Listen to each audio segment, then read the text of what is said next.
Hello everybody, Julia here, and today I want to show you how you can create a very nice watercolor card with minimal effort.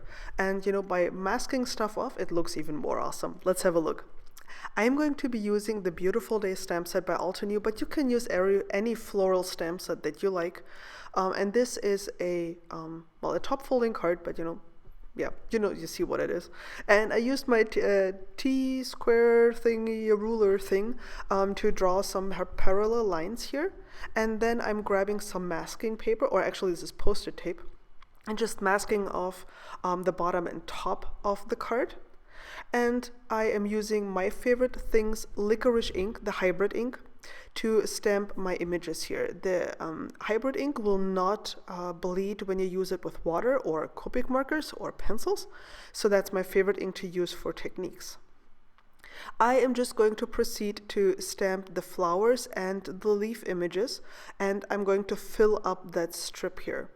I'm making sure to leave some room between it because I also want to color in the background, but I am making sure also that the images will overlap with the masked off border, because only when they do that will you actually have the illusion that there is a border. If you just leave it too white or there's nothing that is cut off, the impression will not be perfect. And you will see what I mean later on.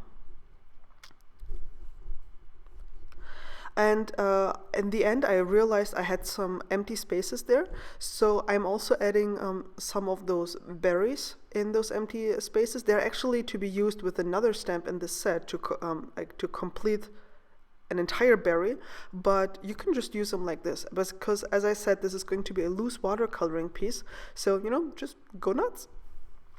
What I'm using here is I'm using my Zig Clean Color Reel brush, that's a mouthful, markers, but you can use any coloration medium that you like, literally everything. If you have watercolor pens or tubes or whatever, or pencils even, just use whatever you have. Don't go rushing out buying something else.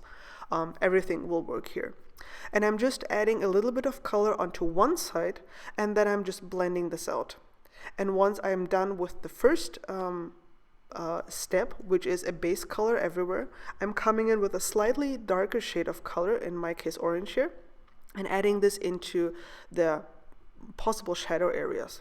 And you can see here that I'm doing very easy blending, just a tiny little bit of color, and then coming in with water, blending it out, cleaning off the brush and blending it out even more. And I'm repeating this process everywhere. It's the same process across the entire coloration process. The only thing that you can't see is that on a piece of acetate off to the side, I have sprayed a little bit of Perfect Pearls mist. That is water and Perfect Pearls mixed in a mini mister. And I've sprayed this onto the acetate sheet so I can pick it up with my brush. And what that will give me, and I'm not sure if you can see it, but probably you can, it gives me a really nice shimmer on what I'm coloring here. Because the Perfect Pearls is in the water that I'm using to move the watercolor around. And it's just a tiny little, I like shimmer. I like shimmer. I love it. And this is just a very easy way to add shimmer across your entire card. Also, of course, you could spray the card later on, but that would reactivate the color, and you could run the risk of it running around, like mixing colors that you don't want to mix. And this way you can add the shimmer right away. And here I'm just adding a little bit of blue around the stamped images, and I'm completely fine if the blue coverage is uneven, because as I said, this is a very loose watercolor piece.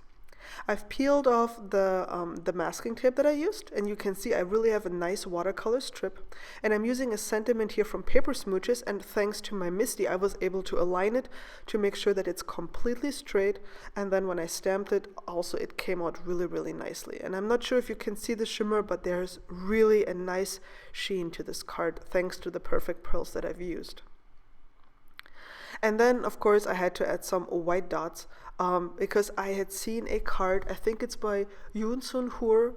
She is Rejoicing Crafts on Instagram, and I think she adds like dots of splattered white watercolor or maybe acrylic color onto some of her project, and it just looks amazing.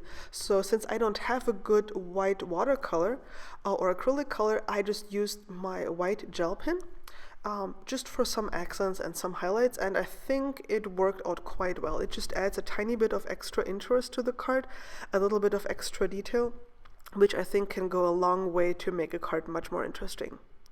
So this, overall, I think it took me maybe 25 minutes from start to finish, so it was very easy to do, and I think it looks just lovely. Thank you so much for watching today. I hope you've had fun. Catch you again soon. Bye bye.